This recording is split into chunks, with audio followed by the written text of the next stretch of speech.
that is something much more nefarious, it seems like, than what was going on here. Well, people living in our local governments depend on the people they elect into positions. And you expect them to be prudent in how they spend and not to ever use their position for personal gain. And it is very disappointing that that's the sort of thing that was going on. What was the most surprising thing for you in looking at their finances?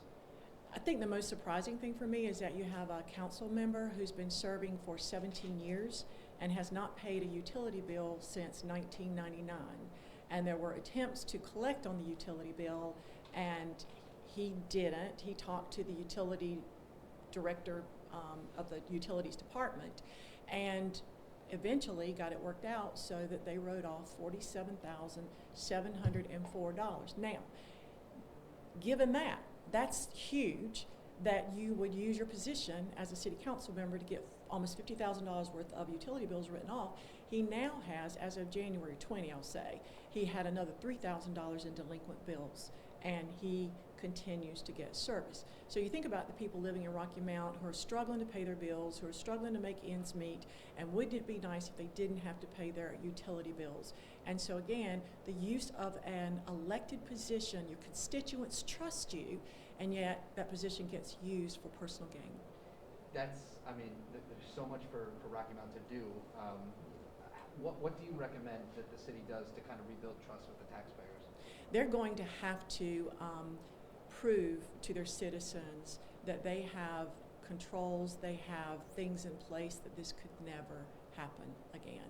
We saw emails from the utility director to the finance officer talking about this one particular individual and said, stop the disconnect proceedings.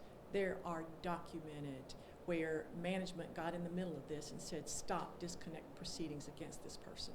So they're gonna have to work hard to gain back and maybe even make some changes in some positions to the citizens to understand and believe that their leaders are working for them and not themselves. Does it go beyond that one council member? That was the only one that we found.